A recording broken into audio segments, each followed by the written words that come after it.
नमस्कार दोस्तों and welcome back to my channel जहां आपको मिलता है सिर्फ और सिर्फ एंटरटेनमेंट। और आज मैं लाया हूँ वेनम का 18th इशू। तो यार वीडियो पे नए हो तो वीडियो को लाइक कर देना और चैनल को सब्सक्राइब कर देना। और साथ ही मेरे चैनल पर ज्वाइन बटन स्टार्ट हो गया है तो आप वहां से ज्वाइन कर सकते हो। और उसी के साथ अब आप मुझसे व्हाट्सएप पर जुड़ सकते हो जिसका लिंक मैं आपको डिस्क्रिप्शन में दे दूंगा। तो यार पिछले इशू में आपने देखा कि एडी ब्रॉक अब बेडलैम्प बन के डिलन से टकराता है, जिसके बाद वो लिम्बो की गहराई में आ जाता है और वहां पर वो वेनम के हाथ से मिलता है। तो अब आ गई।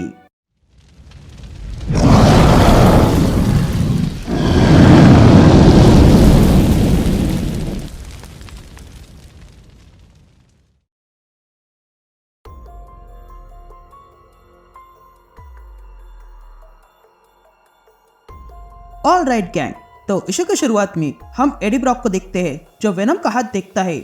तभी वो हाथ कहता है कि तुम अनबियॉन्ड में हो, ये हाइव का हार्ट है, ये किंग इन ब्लैक का घर है, पर यह कोई थ्रोन नहीं है एडी, ये इंजन रूम है और यही वो जगह है जहाँ हम काम करते हैं। तो बताओ मुझे तुम यहाँ क्या ले आए हो? तुम मुझसे कोई भी सवाल पूछ सकते हो। ये सुनते ही एडी उस हाथ से पूछता है, मैं बस अपने बेटे के बारे में जानना चाहता हूँ। जिस पर वो हाथ कहता है, ये इंटरेस्टिंग है, तुम्हारा ईगो तो यहाँ आने से पहले ही खत्म हो गया और तुम्हें खुद का नाम भी याद नहीं था, पर अब तुम डिलन के बारे में याद कर रहे हो। यह सुनते ही एडी उस हाथ से पूछता है, तुम्हें मेरे बेटे का नाम कैसे पता है? यह कहते ही एडी चुप हो जाता है और कहता है, नहीं तुम सही हो, डिलन ही एकमात्र है जिसे मैं अभी तक याद रखा हूँ। तो बस मुझे इतना बता दो कि क्या वो ठीक है? जिस पर वो हाथ कहता है, हाँ वो ठीक है, इनफैक्ट प्रेजेंट में वो गॉब्लिन को तोड़ रहा है। यह कहते ही वो हाथ एडी को डिलन दिखाता है। यह देखकर एडी उस हाथ से पूछता है, अब ये क्या है? जिस पर वो हाथ कहता है, ये तो एक झलक है उस सवाल का जो तुम पूछ रहे हो। अब तुम्हारे पास 4 सवाल बचे हैं एडी, तो बताओ मुझे वो कौन सा रास्ता था जो तुम्हें यहाँ ले आया?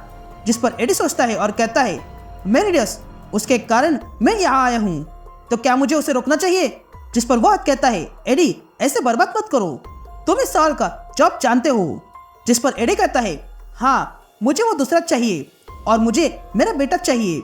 जिस पर वो हाथ एडी से कहता है, मैं जानता हूँ, लेकिन सवाल यह है कि तुम ये पाने के लिए किस हद तक जाओगे? जिस पर एडी कहता है, मैं ये पाने के लिए दुनिया के अंत तक जाऊंगा, वही गार्डन ऑफ टाइम तक। यह सुनते ही वो हाथ एडी से कहता है, ये इंटरेस्टिंग है, तुम्हें धीरे धीरे याद आ रहा है, तो बताओ तुम्हें गार्डन क्यों याद आया? जिस पर एडी कहता है, वो ग्रेवयार्ड है जो सिम्बियोट की लाशों से बना है। जिस पर वो हाथ एडी से कहता है, तुम भी तो वहां बने हो ना, और तुम जानते हो कि ये सब मेरिडियस ने किया है जो तुम्हारा फ्यूचर है।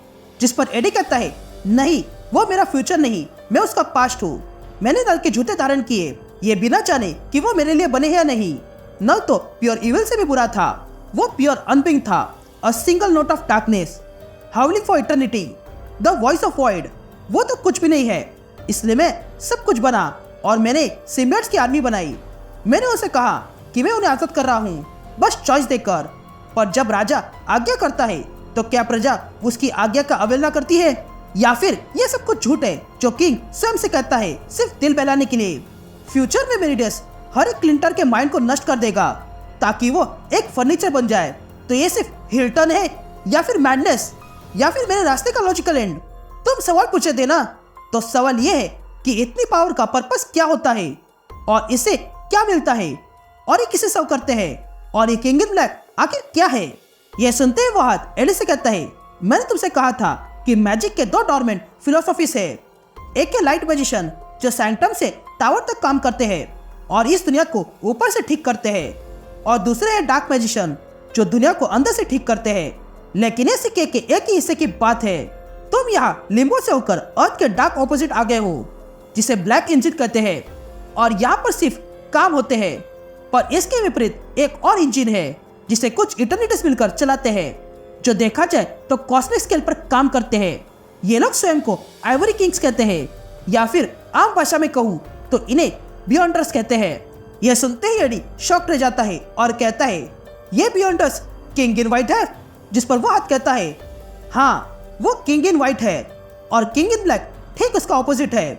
ये आइवरी किंग्स अपना काम दुनिया के बाहर से करते हैं, तो वही ऑंगसी किंग दुनिया के अंदर से काम करते हैं। और कुछ इस तरह तुम भी इससे जुड़े हो और तुम्हारा भी वही काम है, तुम्हें ये सब कुछ मेंटेन करना है जो यहाँ हो रहा है और उसे होने देना है, और अगर नहीं करना चाहते हो तो तुम्हें इटर्निटी के एंड को स्वीकारना होगा। यह सुनते ही एडी कहता है, मुझे भी नल की तरह बनना होगा? जिस पर वो हाथ कहता है, हाँ, नल की तरह ही। यह सुनते ही एडी कहता है, नहीं, यह ठीक नहीं है। जिस पर वो हाथ कहता है, नल ने भी यही कहा था। जिस पर एडी उस हाथ से कहता है, यह इंसान है, यहाँ पे किसी और को होना चाहिए था, मैं इसके लिए परफेक्ट नहीं हूँ। जिस पर वो हाथ कहता है कि नल ने भी यही कहा था।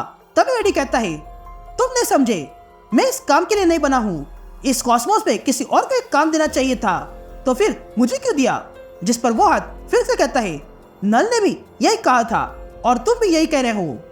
ये बियॉन्डस का काम अच्छा है, वो व्हाइट किंग्स है, इसलिए वो अपने हाथ साफ रखते हैं, लेकिन हम ब्लैक किंग है, इसलिए हमें अपने हाथ गंदे करने पड़ते हैं। ये बात नल ने समझ पाया। जब सेलेस्टर उसे ढूंढते हुए वॉइड में आ गए, तब वे लोग उसे मारने के लिए वहां नहीं आए थे, बल्कि वो तो उसे रिक्रूट करने आए थे। वे लोग उसे एक जॉब देना चाहते थे, लेकिन नल ये समझ नहीं पाया और उसने सेलेस्टियल पर हमला कर दिया। अब ये देखकर तुम समझ गए होंगे कि गॉड ऑफ वॉइड को गॉड ऑफ नथिंग क्यों कहा जाता है। तभी सुनने के बाद एडी कहता है, अगर ऐसा है तो मेरी जगह स्पाइडरमैन को यहाँ होना चाहिए था।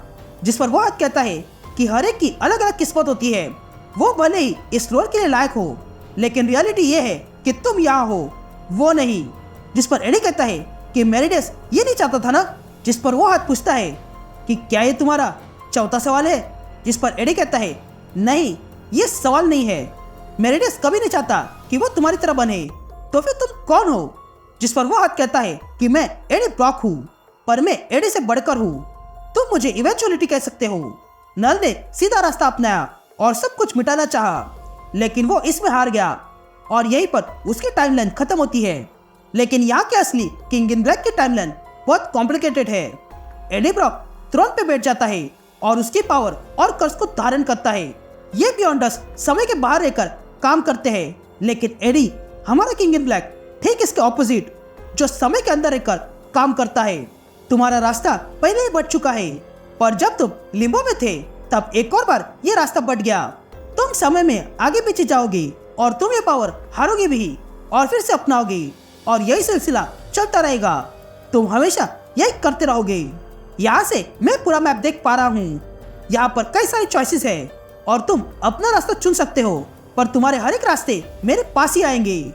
और ये सब कुछ देखने के बाद जब तुम्हारा काम खत्म हो जाएगा, तब तुम यहाँ आओगे सुपरवाइज करने। ये सुनते ही एडी कहता है, सुपरवाइज? जिस पर वो हाथ कहता है, हाँ, तुम भी वही करोगे जो मैं कर रहा हूँ। तुम भी इन वेनोवर्स पे ध्यान रखोगे ताकि फिर कभी कोई नल ना आए। जब ये कॉस्मोस खत्म होगा तब भी मैं यही रहूंगा और नया बनते हुए देखूंगा, ताकि मैं नए किंग इन ब्लैक से मिलूं। हो सकता है कि मैं उस समय नए किंग इन ब्लैक से मिलते हुए बुरा बन सकता हूँ, जैसे कि नल था। हम सब यहीं पर फंसे हुए हैं एडी। ये सुनते ही एडी कहता है, तुम वो हो जो मैं आगे जाके बनने वाला हूँ, लेकिन मुझे अब भी समझ में नहीं आ रहा है कि अभी के लिए मैं कौन हूँ, क्योंकि मेरा शरीर जल चुका है और वो किसी मॉर्ग में है, और ये जो शरीर मिला है वो सिम्बायोट से बना है।